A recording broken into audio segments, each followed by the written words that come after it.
Making an omelet offers a fresh biblical theodicy centered on the distinction between untested innocence and proven righteousness.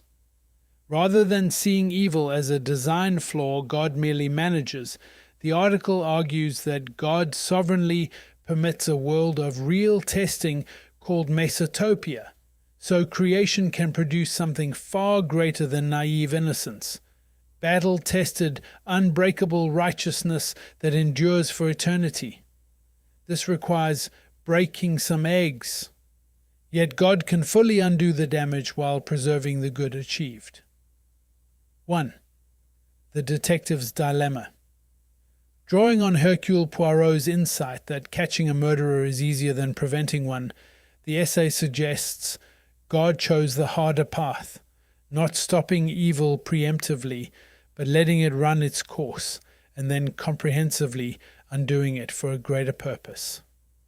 This reframes the problem of evil around the difference between a merely innocent world and a truly good one. 2. Righteousness, not innocence. Adam's goodness was untested innocence given at creation and fragile, collapsing after one conversation with the serpent. Christ's righteousness, by contrast, was tested and refined through real temptation and suffering. Hebrews 4:15, 5:8. Paul's Adam-Christ contrast in Romans 5 makes the point. Untested goodness failed. Tested goodness stands unbreakable. History's long arc of permitted evil and eventual undoing is not damage control, but a project to forge proven righteousness that innocence could never produce. Metaphor. Untouched eggs versus an omelet that requires breaking some. 3. 3 tiers of reality. The essay structures reality in 3 stages. Mesotopia, the current messy age. Raw material where real choices occur and moral significance is forged, the shell breaks. Eschaton, final judgment.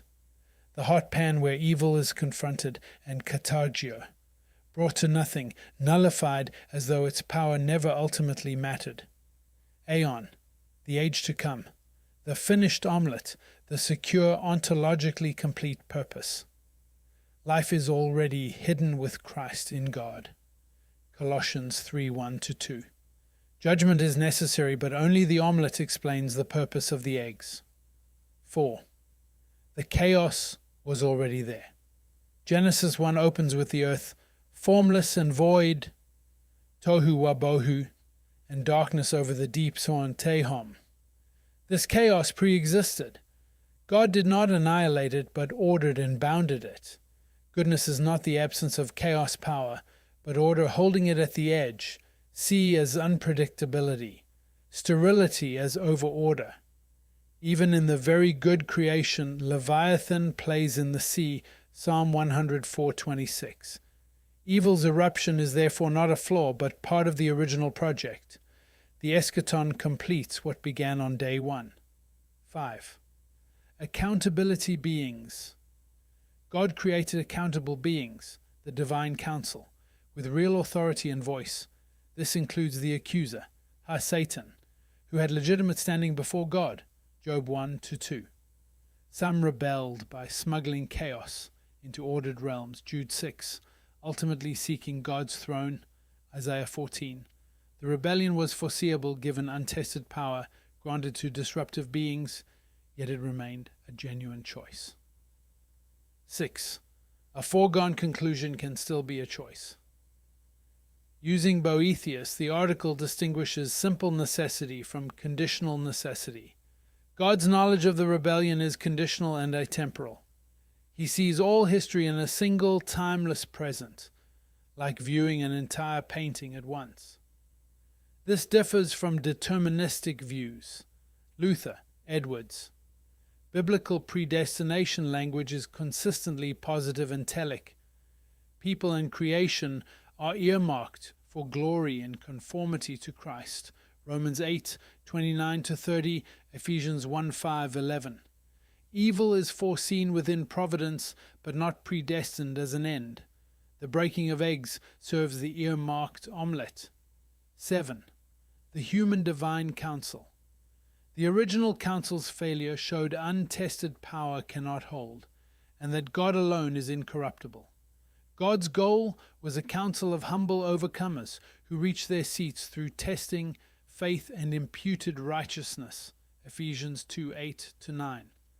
Redeemed humans will judge angels.